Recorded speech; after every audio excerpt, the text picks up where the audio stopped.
속에서도 경험하는 일들입니다만은 지난 주간에는 어쩌면은 우리 돋보기가 세상에 나오면서 우리 가까이 알고 있는 사람들은 한 아이가 태어남을 인하여서 서로 축하하고 인사를 주고받는 일들을 며칠 동안 계속 했고, 또 저 같은 경우는 이제 지난주에 그런 메시지를 문자를 받고 무슨 설교를 할까?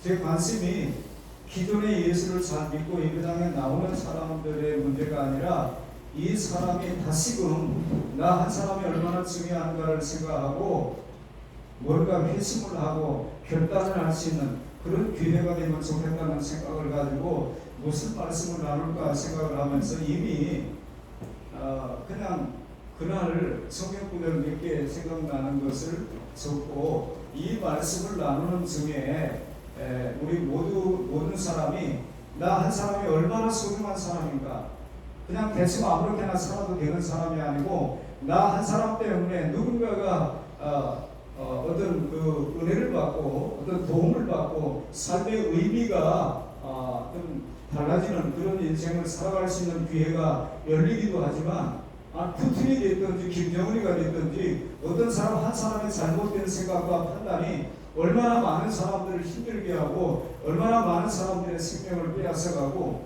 이런 일들이 많은 사람들이 결정해서 되는 게 아니고 어떤 위치에 있는 사람 한 사람이 그런 결정 때문에 그 결과를 보는 거예요. 오늘 설교의 제목이 한 사람으로 인한 결과 이렇게 정했는데, 자, 첫사람 아담과 마지막 아담, 어떤 사람은 둘째 아담이라고 하는데 둘째 아담이 아니고 마지막 아담인 예수 그리스도. 첫사람 아담의 범죄가 인류를 죄인되게 만들었어요. 그래서 아담의 후손들은 다 태어나는 순간부터 죄인이 되어서 다 지옥에 간단 말이에요. 그런데 마지막 아담 예수 그리스도가 이 땅에 오셔서 그분이 우리의 모든 죄를 짊어지시고 십자가에 달려 돌아가심으로 인해서 그 예수님을 그리스도로 믿고 자기의 주인으로 받아들이는 사람, 생명의 주로 받아들이는 사람은 그분의 의를 힘입어서 이제 의로운 존재가 된다 이 말이에요. 이게 얼마나 놀라운 일이냐 말이에요. 한 사람 때문에 인류가 죄인이 됐는데, 제가 코로나 바이러스가 우한발 코로나 바이러스가 이제 우리나라에도 영향을 미칠 때에 그때 코로나에 대한 이야기, 코로나 아니 심지어 개가 옆에 있는데 누군가 사람이 기침을 하려고 하니까 말이에요. 얼른 개가 마스크를 끌어다가 자기 그걸 쓰는 영상을 누가 만들어가지고 올려가지고, 아니 개도 사람이 기침하는데 코로나 걸릴까봐 마스크를 쓰는 그런 영상들이 떠돌아다녔어요. 그때에 물론 우리는 무식하면 용감하다고, 우리가 무식한 건지 저들이 무식한지는 모르겠어요. 그런 예배는 없다. 온라인 예배가 어디 있느냐. 6.25 때도 일제강점기에도 아니 어떤 상황 속에서도 예배를 신 적이 없는 대한민국 우리 조국 교회가 코로나 바이러스, 여러분 1년에 독감으로 죽는 사람들의 숫자만큼도 코로나로 죽은 사람이 적어요. 그 숫자만큼 안 돼요. 미국에서 통계를 내보니까 예를 들어서 미국 인구가 2억 5천만이다. 그러면 코로나 오기 전에도 1년에 죽는 사람 숫자가 있고 코로나가 오고 난 이후에 죽는 사람 숫자 세보니까 뭐 그 큰 차이가 없다는 거예요. 이래서 죽고 저래서 죽고. 그런데 그런 통계를 볼 때는 그거 우리가 살면서 겪는 일이다. 아니 비가 오면 우산 쓰고 나가는 거예요. 비가 안 오는데 우산 들고 나갈 필요가 없고, 날이 너무 더우면 옷차림을 좀 가볍게 하고 나가고, 추우면 좀 따뜻한 옷을 입고 나가는 거고, 그렇게 환경에 따라서 우리가 대처하는 것이 필요한 것이지, 아니 왜 이러다 다 죽겠다. 그래가지고 우리의 생활이 위축이 되어지고, 사람이 만나는 것이 얼마나 좋아요. 주님은 우리에게 거리두기를 하라고 하는 게 아니고 주님은 우리를 더 가까이 하는 게 중요하다고 그러는데, 코로나가 사람들에게 아니 손을 잡으면 코로나가 그 사람이 코로나 전파자인가요? 그것도 안 돼가지고 처음에는 손을 부딪히다가 손 부딪히는 것도 문제가 된다고 해가지고 저만큼 오면 이렇게 해버리고 말아요. 아니 인간미가 점점 없어지는 거예요. 첫사람 아담 때문에 인류가 죄인이 됐어요. 그런데 예수 그리스도 때문에 우리가 다 의로워질 수 있는 길이 열렸다 이 말이에요. 아멘. 할렐루야. 아멘. 제가 그래서 우리 아는 사람들한테 그런 얘기 자꾸 아니 요새 어떻게 모이느냐고 몇 명이나 모이느냐고 우리는 3분의 2가 빠졌다 뭐 이런 얘기 자꾸 주고받을 때에 제가 문자로 그렇게 올렸어요. 우한발 코로나 몇 사람 죽인다. 그런데 에덴발 제약은 인류를 다 죽인다. 그러나 갈보리 십자가 위에서 피 흘리신 예수 그리스도를 믿으면은 잃었던 생명을 찾게 되어지고 영원한 행복, 영원한 천국을 다시 우리가 누릴 수 있게 된다.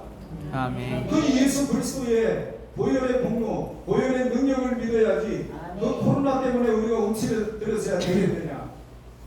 그랬더니 말이에요. 어디서 그런 얘기가 나왔냐. 아니 성경으로 우리가 성경에도 보면은 질병이 창궐하고 우리가 가끔 역사를 통해서도 정권을 유지하기 위해서 정권을 찬탈하기 위해서 나름대로 정치적인 목적을 가지고 민심을 흉흉하게 만들려고 그러면은 우물에다가 무슨 독극물 같은 걸 넣어가지고 사람들이 먹고 병이 생기게 하고 말이에요. 역병이 돌게 만들고 그러면 그걸 가지고 떠들어대가지고 민심이 흉흉해지고 그거는 인간들이 못된 짓을 할 때마다 그런 것들이 있어 왔단 말이에요. 그럼 어떻게 해야 돼요? 의사들이 집에 가서 잠도 못 자고 간호사들이 자기들의 삶이 없고 한 사람이라도 더 코로나 바이러스에 감염되지 않도록 하기 위해서 불철주야 그렇게 애를 쓰고 그들이 말이에요. 마스크를 오랫동안 써가지고 이 주변이 막 다 헐고 이런 모습을 보면서 우리가 그런 일이 왔을 때 더 하나가 되어져서 이 바이러스를 캐치하기 위해서 우리가 함께 노력해야지 서로 거리를 두고 해야 할 일들을 중단하고 그것도 생명을 다루는 교회가 해야 할 일을 안 하고 앉아가지고 스마트폰을 앉아서 쳐다보고 예배를 드린다고 하는 것이 있을 법이나 하는 거냐. 그런데 어느 순간에 우리가 그것을 다 받아들이고 일반 교회가 문을 닫았다고 하는 우러도 싫다는 소리를 들으면서도 돌이키지 아니하고 교회가 폐쇄되어지고 나중에 조금 코로나가 이제 완화가 되어지면서 예배를 드려야 되겠는데 예배 소수가 없다고 얘기할 때에 그러면은 우리가 일에 1부 보통 2부 이렇게 얘기하는데 옳은 표현은 아니에요. 1에 2예요. 영국으로 얘기하면은 몇 마까지 있으면 다 봐야 다 보는 거지 하나 보고 다 봤다고 그러면 안 돼요. 예배도 마찬가지 1부 2부 있으면은 2부까지 다 봐야 다 본 거예요. 다 드린 거예요. 근데 일부만 드리고 그 일부라고 하는 말이 맞지 않단 말이에요. 남을 부자잖아요. 그러니까 1회 2회 그게 맞아요. 그런데 그러면 우리는 몇 시 예배를 드리니까 그럼 우리 교회 와서 예배를 드리시오. 흩어진 교인들 다시 모아서 그렇게 하시고 그러면 교회가 생겨지고 그 일 때문에 우리 회원들이 모여가지고 무슨 얘기를 하다가 예배당을 우리가 미국이나 어떤 외국에 가게 되어지면은 미국인 교회를 빌려가지고 예배를 드리는 경우들이 많아요. 그러다가 좀 재정적인 어느 정도 독립이 되어지면은 우리만의 공간을 만들고 이런 것들이 많으니까 그럼 우리도 예배당을 빌려주자. 그랬더니 어느 한 분이 얘기하기를 코로나가 왔다고 예배당을 받을 정도면 그건 원래 있어서는 안 될 교회였다. 그러니 그럴 필요가 없다. 이렇게 말하는 사람도 있어요. 제가 전에 우리 그 은사 목사님이 은퇴하시고 이제 우리 교회를 25살인가 오셨다는데 주부에 나와 있는 것을 보고 어느 날 그런 권면을 하시는 거예요. 어느 교회 우리가 얼마씩 이렇게 나눠 쓰는 것을 이렇게 하는데 그렇게 하지 말고 한 번에 불러서 1년 쓸 거를 줘라. 그래야 뭔가 하나를 해도 할 거 아니냐. 그런데 매달 얼마씩 보내주는 것은 그거 푼돈으로 나가기 때문에 뭐 하나 할 수가 없다는 거예요. 그럼 가만히 들어보니까 맞는 것 같아요. 그리고 하나님께서 당신의 일을 하는 사람에게 사방에서 얼마씩 받지 않으면 일을 할 수 없도록 하나님이 하시겠느냐.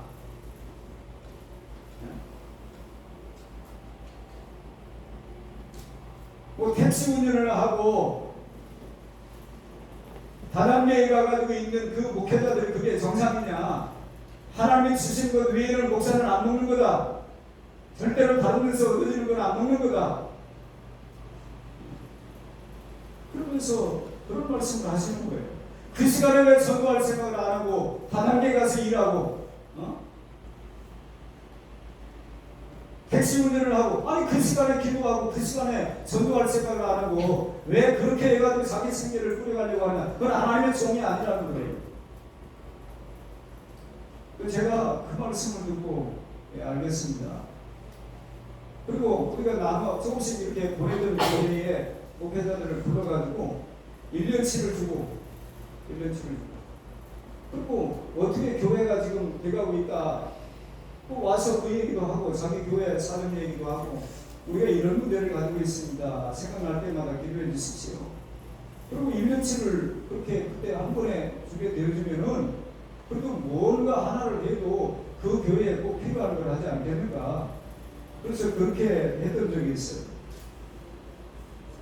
여러분 교회는 하나님의 교회입니다. 하나님이 하시겠죠.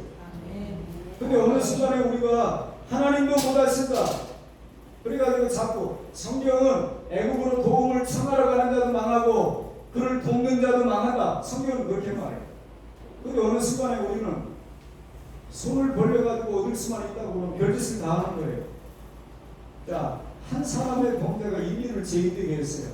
한 사람의 의로움이 인류를 살렸어요. 나 한 사람이 어떤 정신을 가지고 사느냐가 얼마나 많은 사람들을 기쁘게 즐겁게 행복하게도 만들어줄 수 있고 나 한 사람이 잘못하는 것 때문에 얼마나 많은 사람들이 엊그제 또 뉴스를 보니까 지금 며칠째 휘발유가 유가가 오른다는 거예요. 또 저도 모르게 입에서 무슨 얘기가 튀어나와는 푸틴 저놈을 저거 어떻게 해봐야 되겠는가. 푸틴 하나만 그만하자. 그러면 좀 간단해질 텐데 이 한 놈이 이상한 생각을 하고 말이에요. 그 영향을 우리가 다 받고 경제적으로 미국이 기침하면 우리는 독감 걸리대잖아요. 큰 나라가 그런 어떤 반응을 보이면은 그 영향을 우리가 계속 받아요. 미국이 지난주에 또 금리를 올렸어요. 그러면 우리는 또 올라가겠죠 이제. 그러니까 한 사람의 중요성이 그거 간단히 생각할 문제가 아니에요.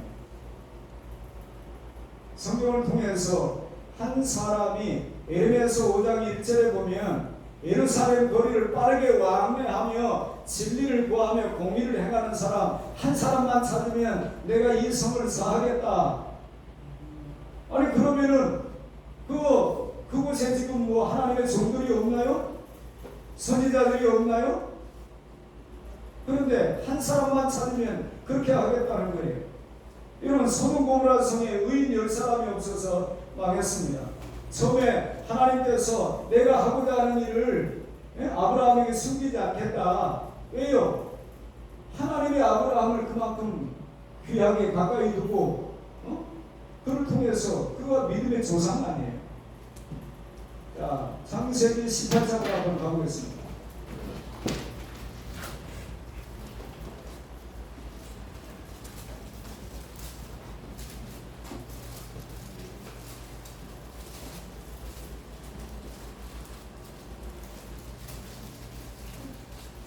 창세기 18장 16절부터 보면 이런 말씀이 있어요. 그 사람들이 거기서 일어나서 소돔으로 향하고 아브라함은 그들을 전송하러 함께 나가니라. 여호와께서 이르시되 내가 하려는 것을 아브라함에게 숨기겠느냐? 아브라함은 강대한 나라가 되고 천하 만민은 그로 말미암아 복을 받게 될 것이 아니냐? 내가 그 자식과 권속에게 명하여 여호와의 도를 지켜 의와 공도를 행하게 하려고 그를 택하였나니 이는 나 여호와가 아브라함에 대하여 말한 것을 이루려 함이니라. 여호와께서 또 이르시되 소돔과 고모라에 대한 부르짖음이 크고 그 죄악이 심히 무거우니 내가 이제 내려가서 그 모든 행한 것이 과연 내게 들린 부르짖음과 같은지 그렇지 않은지 내가 보고 알려 하노라. 아멘. 자, 22절부터 보면은 그래서 아브라함이 소돔 고모라 성을 하나님이 멸하시려고 하는 계획이 있구나 알았죠? 그래서 아브라함이 하나님 앞에 그렇게 말씀드리는 거예요. 하나님, 의인과 악인을 함께 멸하심이 불가합니다. 꼭 옳지 않은 것 같습니다. 하나님께 그렇게 말씀을 드리면서 의인, 그 성에 의인 50이 있으면 어떻게 하실랍니까? 그러면 하나님께서 그 말씀을 드려서 그래? 그 의인 50이 있다면 그럼 내가 용서하지. 근데 아브라함이 아무리 생각해도 50이 안 될 것 같았는지 자꾸 숫자가 내려갑니다. 45일, 40일, 30일, 20일 계속 내려가는데 문제는 아브라함이 나중에는 하도 염치가 없으니까 하나님 이번만 말씀드릴게요. 10명만 있어도 그러니까 하나님은 그래 10명만 있어도 내가 사하겠다. 그런데 문제는 그 10명이 없어서 19장에 가면은 롯의 아내가 나중에 소금 기둥되는 그런 사건들이 왜 일어나는 거예요? 하나님이 찾으시는 의인이 없다는 거예요. 숫자가 중요하지 않다는 얘기 아니에요. 문제는 하나님이 찾으시는 사람이 있느냐 없느냐가 중요하다 이 말이에요.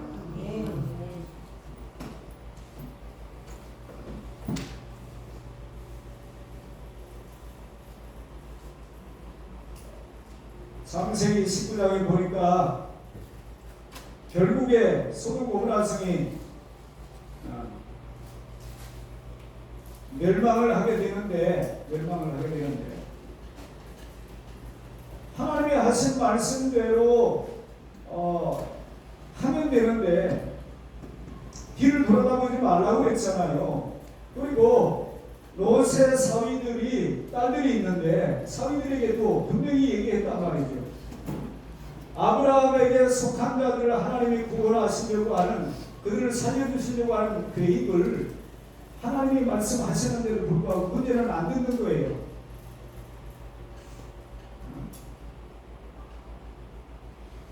롯의 사위들이 농담으로 여겼대잖아요. 농담으로.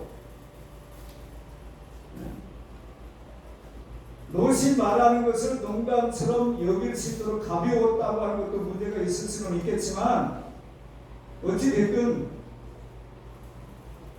농담으로 여긴 그놈들이 잘못된 거 아니에요?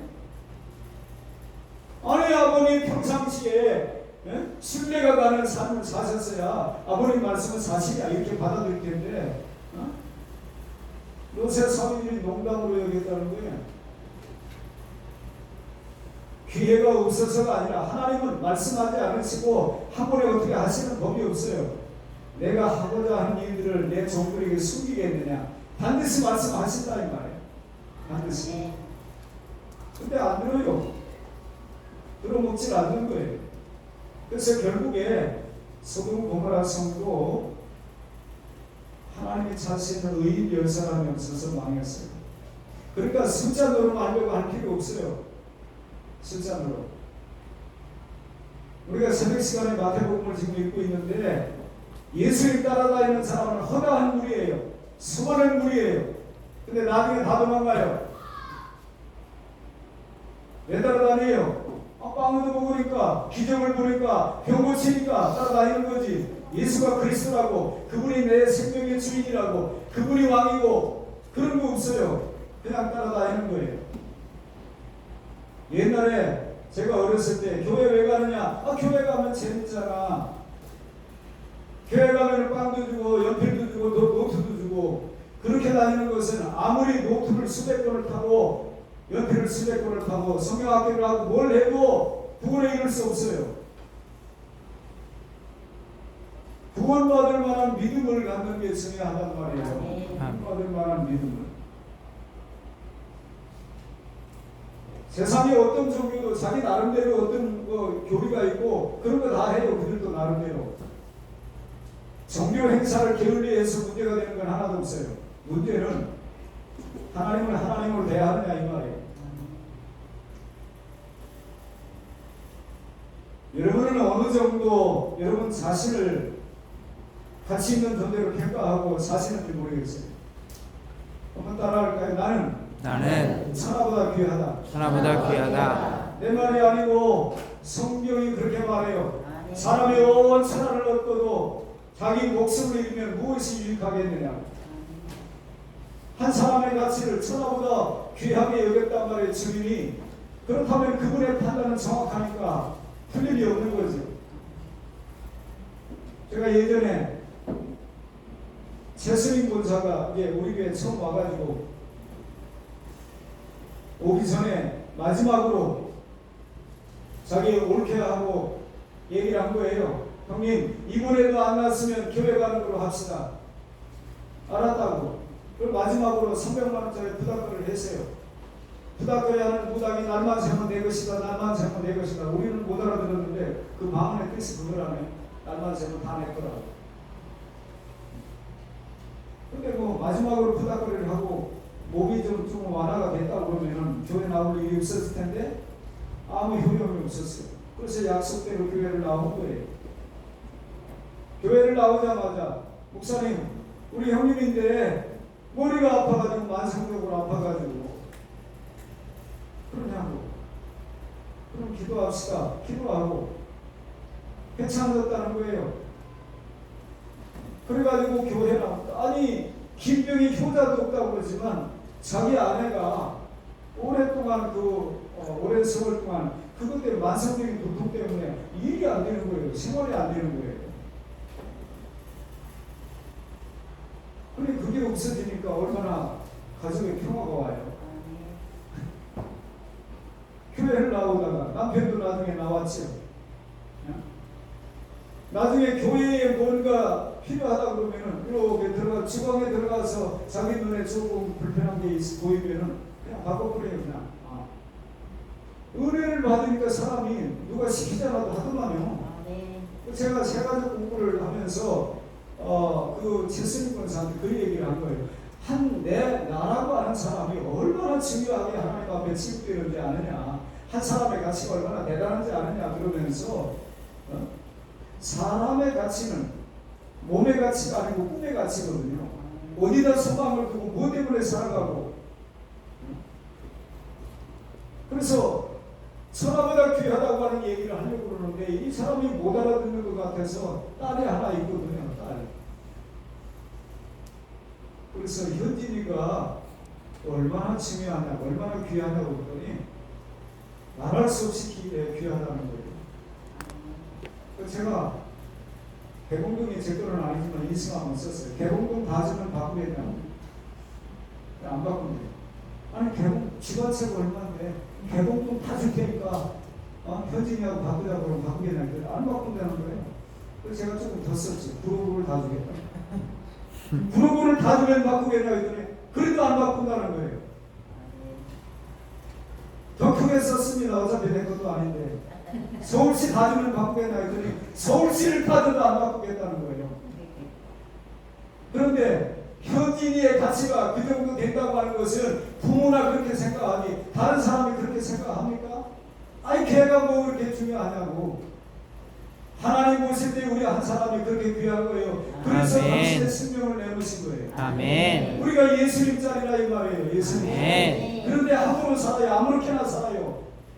당신 딸이 당신 아들이 얼마나 귀하다고 그러면 천하보다 귀하다고 말을 하는데 그 아이가 어떻게 살거나 말거나 내버려두고 반복하고 그대로 살다가 지옥 갈 건데 그 전혀 생각도 없고 내버려두고 지옥 가고 싶고 가는 게 아니라 간다니까요. 저절로.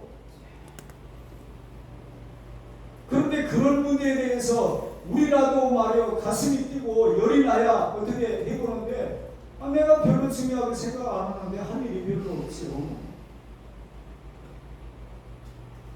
그런데 나중에 이분이 하나님이 나를 그렇게 귀하게 보신다고,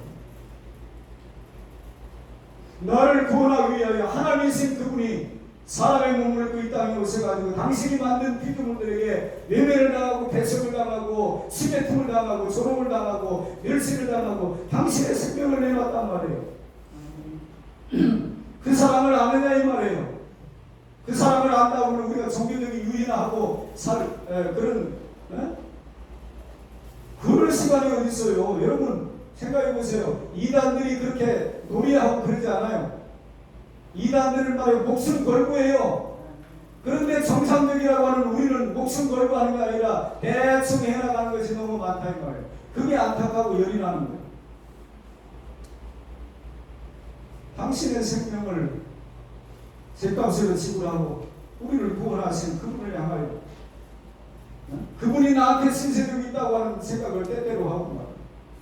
그러니 더 이상 할 일은 없는 거예요. 이만만 해도 잘하는 거지. 그리고 고마운 줄 알아야지. 이렇게 나오는 거예요. 늘 울어도 목과 불 줄 알아. 또 어떤 사람이 그런 가사를 쓴 거야. 은혜를 아는 사람이 그런 가사를 쓰지 않았겠어요? 그런 고백을 하지 않았겠어요? 네. 그런데 우리는 전혀 다른 생각을 하는 거예요. 성경은 한 사람의 가치를 천하보다 귀하게 여긴다 분명하게 명시했기 때문에 그분이 그렇게 봤다면 나는 그렇게 귀한 존재야. 그렇게 귀한 나를 위하여 내가 하루를 어떻게 살고 있는가, 내 영혼의 때를 위하여 내가 무슨 일을 하고 있는가 돌아봐야 될 거 아니에요.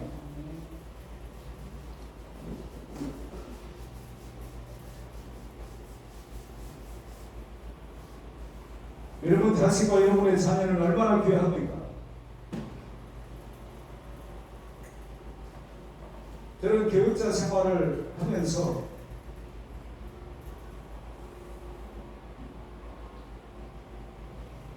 잠옷이 좀 없었으면 좋겠다는 생각을 사실 많이 했던 사람이거든요. 그러니까 아이 낳고 몇 년 동안은 신앙생활 못해요.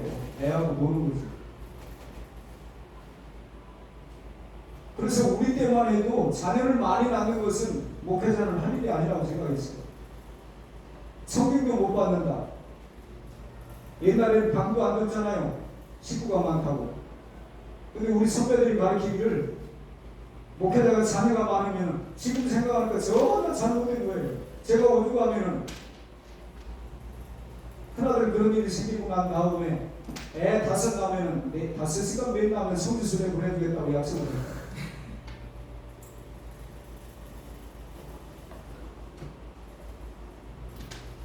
믿을 때에 어떤 대가도 지불할 수 있어요.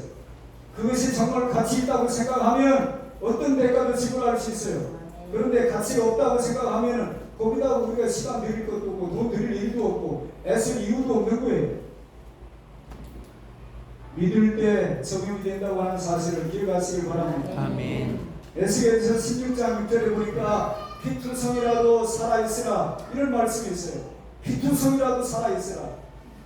여러분 OECD 국가 중에 2019년도까지 우리나라가 말해요. OECD 국가 중에 19년 동안 자살 1위예요. 성경은 피투성이라도 살아있으라고 그러는데 이렇게 사는 거야. 각 죽여버려요. 자살하고 말이에요. 그리고 세상의 언론이라고 하는 것이 정신이 있는지 없는지 천국 같다는 거예요. 하늘나라 같다는 거예요. 거기서 편리시라는 거예요. 지옥 가는 거예요. 누구도 바른 말을 안 해주는 거예요. 교회도 침묵하고 있는 거예요. 교회도 가가지고 좋은 데 가시라고 예배를 드려주니까 박정희 대통령 서거했을 때에 강신명 목사님이 목회하던 세문안교회의 김동인 목사님이 젊은 황산성 변호사하고 결혼했던 그 김동인 목사님이 젊은 나이에 담임 목사가 된 거예요. 그런데 우리나라에서 제일 오래된 교회가 세문안교회니까 그러면 기독교 대표로 세문안 교회 그 오래된 교회 목사님 모시라고. 이 젊은 목사가 가가지고 예수 안 믿으면 누구라도 지옥 간다고.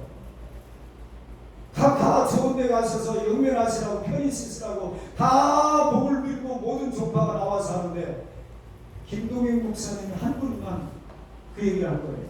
천국과 지옥이 있습니다. 누구라도 예수 믿어야 됩니다. 예수 안 믿으면 죽으면 끝나는 게 아니고 지옥이라는 곳에 갑니다. 그래가지고 교회가 놀랬다는 거 아니에요. 세상에 바른 말 하는 목사가 있구나. 우리가 사람 귀를 간지럽게 하고 사람 기분 상하지 않게 하는 것이 목사의 사명은 아닌 거예요. 기분 나빠도 사실을 말해줘야 그들이 깨닫고 돌이켜서 생명을 얻는 거 아니겠어요?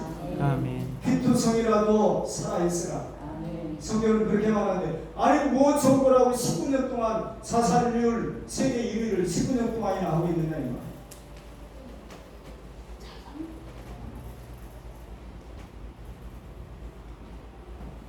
어쩌다 증인이 되셨습니까? 어쩌다 우리가 의인이 된 겁니까? 우리가 어쩌다 증인이 된 것은 부지 중에 오살한 자, 여호수아서 20장에 보면은 도피성을 만들라고 하는 하나님이 도피성 제도를 만드시는데 도피성은 부지 중에 오살한 자가 피해 보수자로부터 생명을 건지기 위하여 만드는 도피성이에요. 그런데 그 도피성의 이름을 가만히 살펴보니까 다 예수 그리스도의 상징이에요.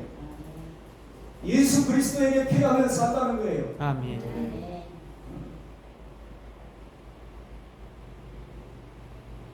누구라도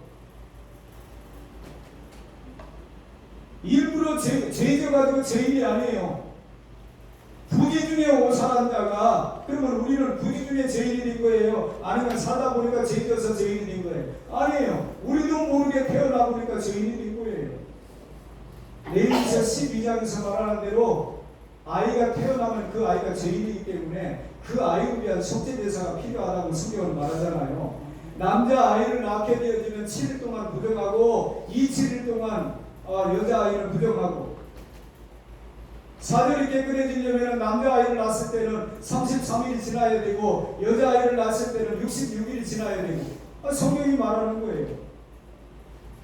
그러니까 우리가 성경적인 사고에 익숙하지 않기 때문에 세상 사람들하고 똑같은 짓 하는 거예요. 돌잔치 하면서 키보드 놓고 연필 놓고 실 놓고 돈 놓고 해가지고 뭘 잡느냐를 보고 미래를 점치는 그런 일들을 예수쟁이들도 한다 이 말이에요. 그럼 더 좋은 거 갖다 놓지. 거기에 있는 거밖에 잡을 수 없어요. 그 돌상 위에다가 놓고 외에는 잡을 게 없어요. 그러면 연필 잡으면 학자 나왔다고요. 아유 좋아하고 흐뭇해하고 실 잡으면 오래 살겠다 명이 길겠다 그러고 돈 잡으면은 뭐 부자로 살겠다. 아니 그런 일들을 우리가 언제까지 해야 되나 이 말이에요. 그 예수쟁이하고 맞는 거예요? 옛날에 국토병이 심하고 안지 얼마 있다가 죽고 그러니까 호적에도 제대로 올리지 못해가지고 몇 살이 죽는 사람들이 한둘이었단 말이에요.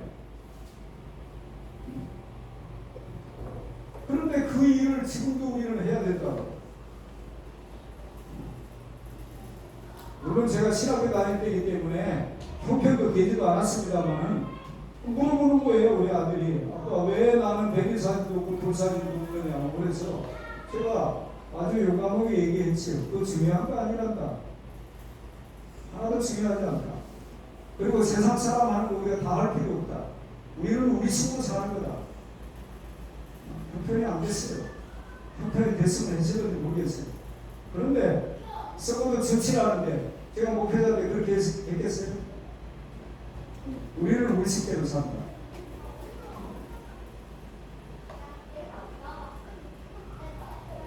자, 여호수아서 6장을 한번 봐봅니다.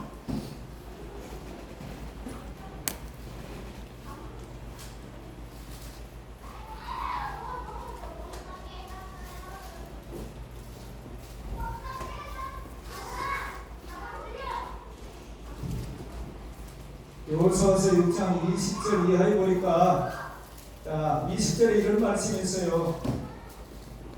이에 백성은 외치고 제사장들은 나팔을 불 때 백성이 나팔 소리를 들을 때에 크게 소리질러 외치니 성벽이 무너져 내린지라. 백성이 각기 앞으로 나아가 그 성에 들어가서 그 성을 점령하고 그 성 안에 있는 모든 것을 온전히 바치되 남녀노소와 소와 양과 나귀를 칼날로 멸하니라. 그런데 문제는 뭐냐면은 아간이라고 하는 사람이 다 하나님께 바치라고 그러는데 그 중에 몇 가지를 훔친 거예요. 그러면 우리 식으로 생각하면 아간 하나님이 내 이놈 그래가지고 혼내주면 될 것 같은데 아간의 범죄 때문에 이스라엘 전쟁에서 패배해요. 난공불락이라고 하는 여리고 성을 점령하는 것은 그들이 뭐 굉장한 무기를 가지고 있어서 이긴 게 아니에요. 그냥 성을 하나님 말씀대로 하루 한 바퀴씩 돌고 그 다음 날도 한 바퀴 돌고 그리고 마지막 날에 그러고 소리치고 시키는 대로 했을 때 여리고 성이 무너진 거예요. 그런데 아이성 전투는 그까짓 게임도 안 되는 거예요. 그건 성도 아니에요. 여리고 성에 비하면. 그런데 왜 전쟁이 패배하는 거죠? 아간의 범죄, 한 사람의 범죄 때문에 이스라엘이 전쟁에서 패배하는 거예요. 교회도 저는 마찬가지라고 생각해요. 다 잘할 수 없습니다, 물론. 그러나 다 잘할 수 있나? 그러고 가는 건 아니에요. 나 때문에 누군가가 손해보면 안 된다. 나 때문에 우리 교인들이 더 기쁘고 즐겁고 행복해야지 나 때문에 얻어 죽으면 되겠느냐. 내가 그런 삶을 살 수 없다. 이런 정도의 의식은 있어야 되지 않겠냐 이 말. 아간의 시침을 뚝 따고 나중에 제비를 뽑는데 계속 조금씩 좁혀오는데 나중에 아간이 딱 걸리잖아. 그래서 성경에 제비 뽑는 것도 하나님께 달려있다.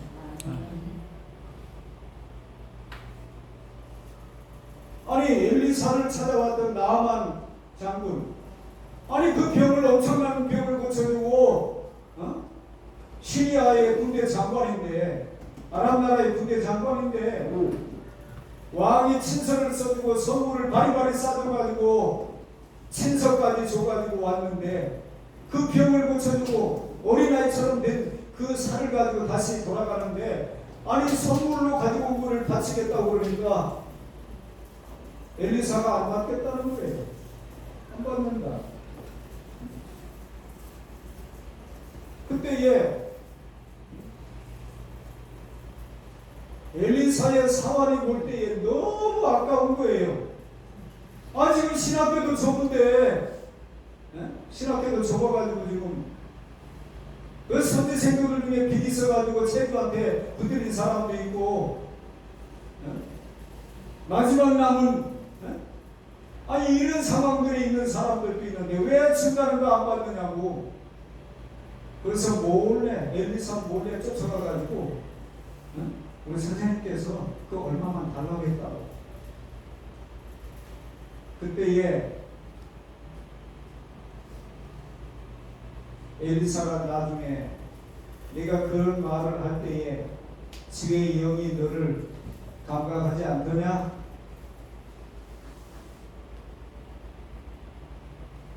천연덕스럽게 거짓말을 하고 성경을 찾아보세요. 한 사람의 범죄가 얼마나 무서운 결과를 가져오는지.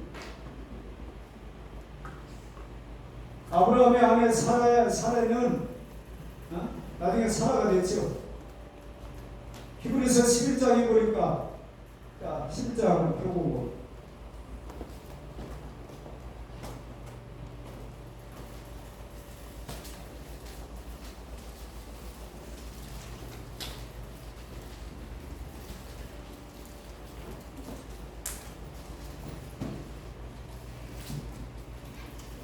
히브리서 11장 11절에 보니까 믿음으로 사라 자신도 나이가 많아 단산하였으나 잉태할 수 있는 힘을 얻었으니 이는 약속하신 이를 믿으신 줄 알았습니다. 이러므로 죽은 자와 같은 한 사람으로 말미암아 하늘의 허다한 별과 해변의 무수한 모래와 같이 많은 후손이 생육하였느니라. 한 사람으로 말미암아 우리가 가끔 불렀던 노래 중에 아주 먼 옛날 하늘에서는 당신을 향한 뭐 계획이 있었죠. 뭐 그런 가사가요? 계획이 있었죠. 하나님의 계획이 있지. 그냥 아무렇게나 어떻게 하다 보니까 이 땅에 나온 게 아니고 하나님의 계획 속에 우리는 최소한 우리의 신앙은 하나님의 계획 속에 만세전에 우리는 그런 걸 믿는 사람들이에요.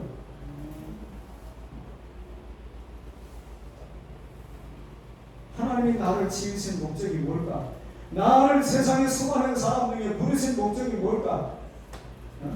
이 땅에 사는 날 동안에 그래 교회 나와가지고 조금 마음 편하게 또 하는 사업 좀 잘 되고 편안하게 즐겁게 살다가 그러라고 주님이 나를 지으시고 나를 부르셨을까요? 우리가 며칠 전에도 번성과 생육하고 번성하고 정복하고 충만하고 이런 것들이 결국에 무엇을 위한 번성이고 충만이고 다스림이고 정복이냐? 결국에 우리를 통해서 누군가를 또 하나님이 우리를 통해서 하나님 되심을 나타내 보이시려고 누군가를 섬길 수 있도록 그들의 삶을 더 값진 인생으로 만들어가는 일을 위하여 나를 쓰시려고 내게 그런 은혜를 베푸셨단 말이에요. 그런데 내가 이렇게 막 살다 가도 되는 건가요? 이렇게 현대인들은 다 바빠요. 바쁘지 않은 사람이 없어요. 다 바빠요. 바쁜 게 중요한 게 아니에요. 제가 가끔 얘기하잖아요. 속도가 중요한 게 아니라고. 방향이 중요하지. 방향이. 20km로 가면은 목적지까지 못 가나요? 아니요. 200km로 달려도 방향이 잘못되면 못 가요. 근데 10km로 가도 방향이 올바르게 설정이 되어지면 갑니다.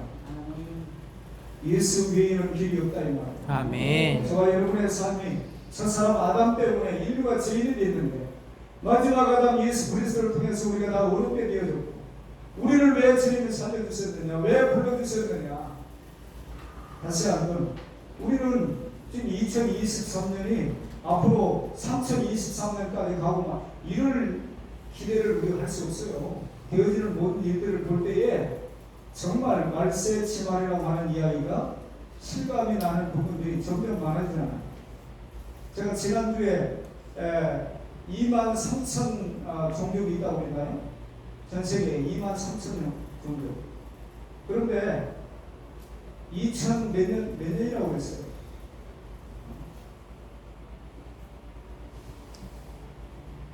모든 족속에게 복음이 전파된 이후에 그제야 끝이 오리라고 그랬는데 그 복음을 듣지 못한 종족의 수가 이제 얼마 안 남았다 이 말이에요. 우리가 그런 긴박함을 가지고 우리가 신자로서 살아야 되는 것이지. 아이고 뭐